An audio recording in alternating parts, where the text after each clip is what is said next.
Cerâmica de alta ou de baixa temperatura? Afinal, qual é a melhor? Se você também tem essa dúvida, fica comigo aqui até o final do vídeo que a gente vai chegar numa conclusão.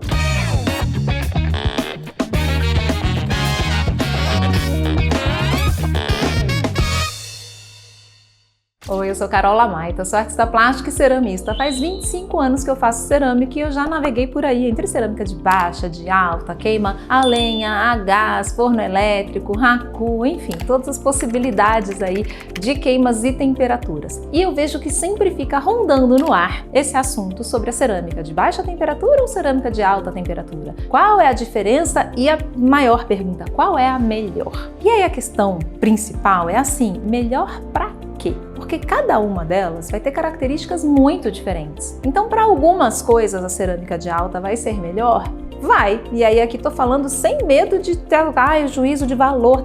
Sim, para algumas coisas ela é melhor. São questões do material, questões mecânicas da cerâmica que tornam a cerâmica de alta temperatura melhor em alguns aspectos. Para outros aspectos, a cerâmica de baixa temperatura vai ser melhor. E quando a gente pensa, em acesso, em possibilidades, em democratização da cerâmica, essa conversa ela vai ficando aí com muitos prós e contras. Então é uma balança que vale a pena a gente alimentar, até para a gente se livrar de qualquer tipo de preconceito, de ficar julgando, dizendo, pronto, aquela ali é melhor.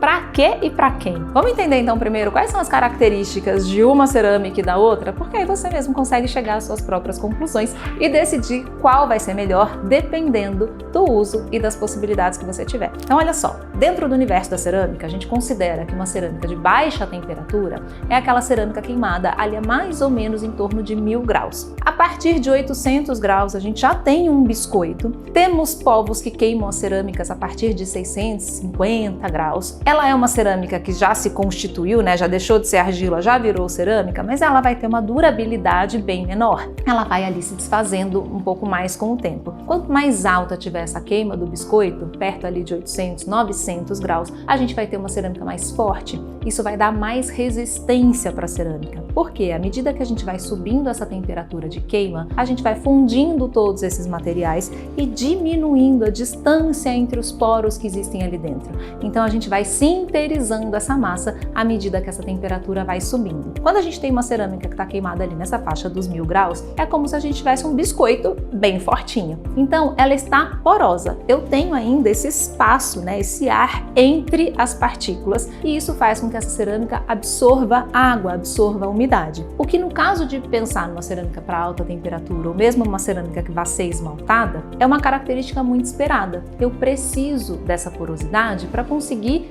colocar uma camada de esmalte, de vidrado em cima dessa peça, que ela absorva e sustente, segure essa camada para poder ir para uma segunda queima e fundir esse esmalte, seja em baixa ou em alta temperatura. Existem algumas massas que vão fechar muito bem esses poros já em 1000 graus. São poucas as massas, vão ser massas mais fondentes, mas tem algumas massas que sim, que elas vão ficar um pouco mais fechadinhas. Não que vão sinterizar completamente em 900 graus, a não ser que realmente seja uma massa preparada para isso, O fornecedor vai juntando ali outros elementos fundentes para que essa massa consiga fundir e fechar os poros nessa temperatura. Não é uma massa corriqueira que a gente tenha no mercado à disposição. Agora, isso significa, por exemplo, que eu não posso usar num utilitário uma cerâmica de baixa temperatura? Não. Carol, mas ela não é porosa? Ela não vai absorver a umidade? Vai! Em alguns momentos, isso inclusive vai ser benéfico e vai ser necessário. Então, por exemplo, os filtros de barro são inclusive premiados. As moringas de barro. Quando a gente fala de barro, a gente já está logo pensando nisso, É o nosso jeito carinhoso de chamar as peças de baixa temperatura. Vaso de barro, moringa de barro, filtro de barro, são essas peças normalmente terracota, Aquela massa mais avermelhadinha, natural dessa riqueza de óxido de ferro que a gente tem no solo brasileiro. Então isso é uma cerâmica muito típica do nosso solo, da nossa região. Essas peças, por serem porosas, vão ter uma troca de temperatura, inclusive, Vão ter essa troca de ar com o ambiente. Justamente por isso que a água da moringa é tão fresquinha, por isso que a água do filtro de barro fica tão fresquinha, porque existe essa troca térmica que mantém essa água fresca, essa água mais geladinha, inclusive do que a temperatura ambiente. Então isso é uma característica que ela não é boa ou ruim, ela simplesmente é. depende da função que você vai dar para aquele objeto, isso vai virar bom ou ruim. Então, para uma moringa, para um filtro, maravilhoso que ela seja porosa. Agora, se eu quero fazer uma xícara de café, se eu quero um pote para tomar um caldinho de feijão, e eu pego essa argila que acabou de ser queimada e está porosa e vou colocar o meu alimento diretamente ali, ela vai absorver muito desse alimento. O que vai acontecer? Eu vou ter dentro desses poros os micro-organismos daquilo ali se proliferando.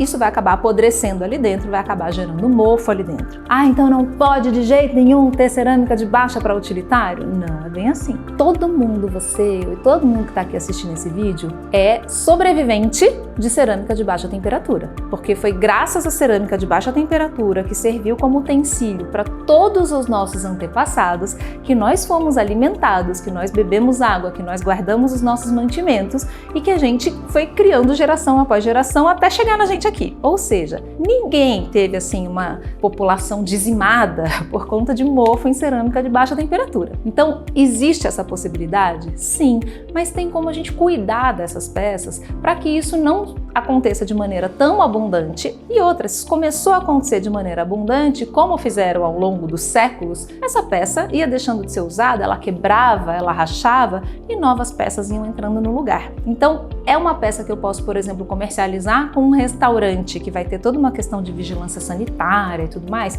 Não, ela vai ser uma peça que vai estar um pouco mais frágil e, de fato, ela vai absorver os alimentos. Então, vamos lá, como é que os nossos antepassados e toda a cultura popular que a gente tem, vamos aprender, né, com quem sabe fazer, como é que sempre fizeram? Então, a gente tem muitas alternativas na cerâmica de baixa temperatura. Essas que não são esmaltadas, estou falando da cerâmica que foi simplesmente biscoitada. As panelas de barro, por exemplo, elas precisam ser de baixa temperatura. Não é simplesmente pegar qualquer massa e queimar em baixa temperatura, mas ela tem a composição ali especial dela para aguentar o fogo, para aguentar a chama direta, mas ela precisa da baixa temperatura porque eu preciso do espaço dos poros para essa panela poder dilatar e voltar à medida que ela entra em contato com essa chama tão intensa que cria uma dilatação muito rápida. Essas panelas sempre passaram por um processo de cura. O que é isso? Colocar um óleo, e aí cada região tem a sua prática de que tipo de óleo que vai colocar nessa panela, que é passado esse óleo, essa panela é aquecida e esse óleo vai impregnar nessa camada superficial desses poros,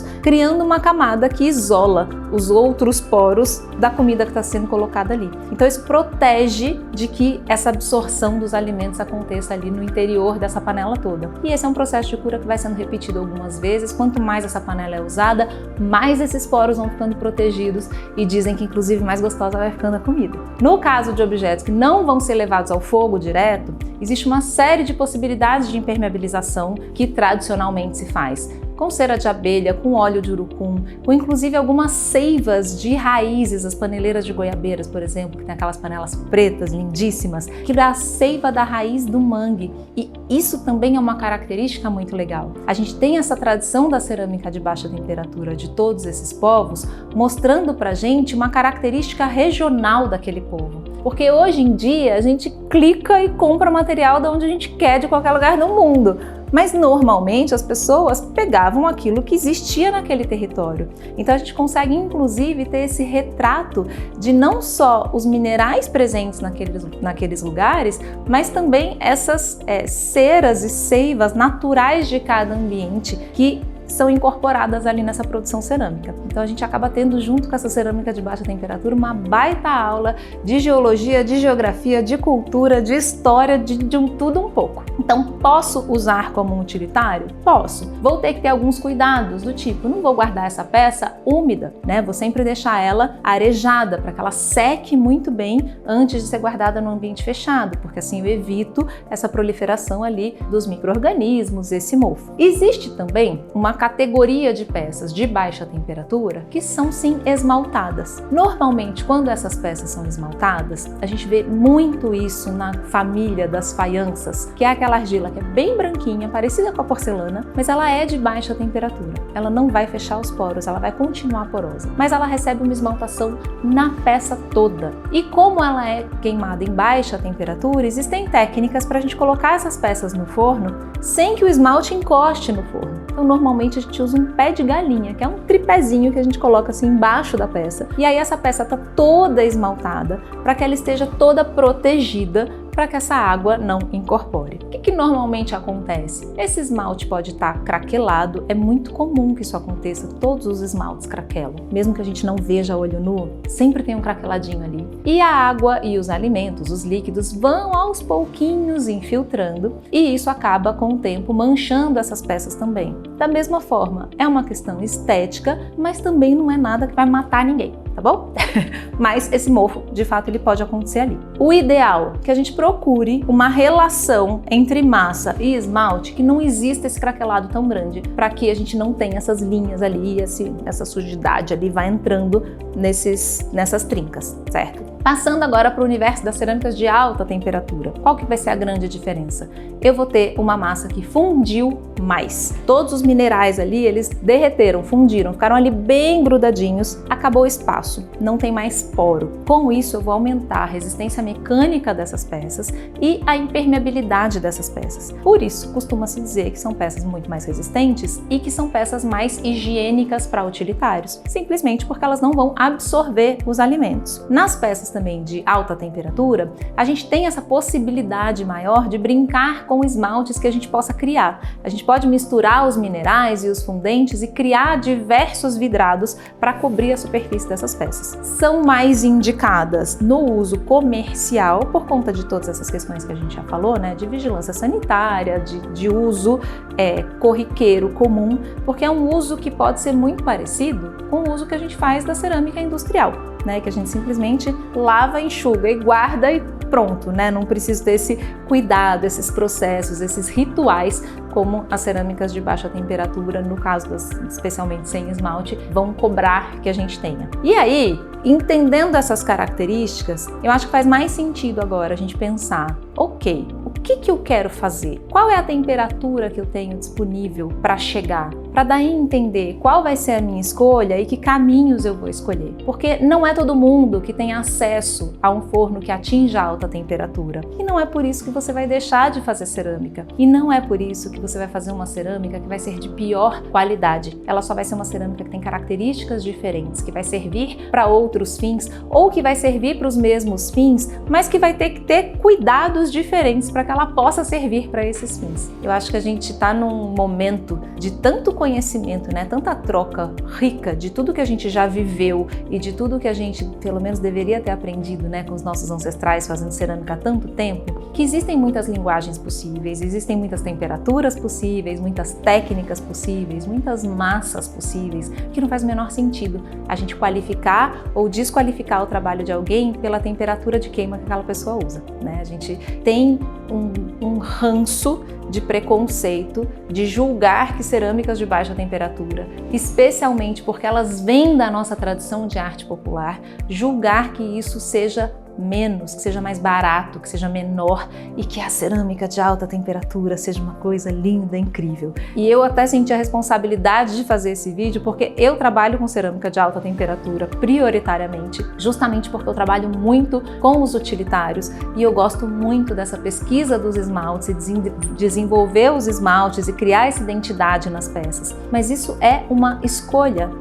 estética, uma escolha de materiais, uma escolha de linha de trabalho. Não significa que as outras escolhas não sejam boas, né? Não significa que eu optei por isso porque isso é muito melhor. Não, porque são muitos caminhos e eu escolhi esse. Então acho que faz sentido você entender aí, dentro da tua cultura, da tua região, do tipo de trabalho que você quer fazer, das possibilidades que você tem, qual vai ser a sua escolha. Que acho que já ficou claro aqui que não tem essa de qual é melhor. Tem umas que são melhores para alguma coisa, melhores para outra, e você precisa entender qual é a melhor para você. Olha só, já curte aqui esse vídeo se você gostou do conteúdo, manda para alguém aí que está sofrendo ou de uma ponta ou da outra e não se esquece de se inscrever no canal para você sempre receber quando a gente fizer um novo vídeo. Me ajuda a compartilhar o conteúdo, que aí você ajuda o nosso canal a crescer e chegar em mais pessoas. Obrigada e eu te espero no próximo vídeo.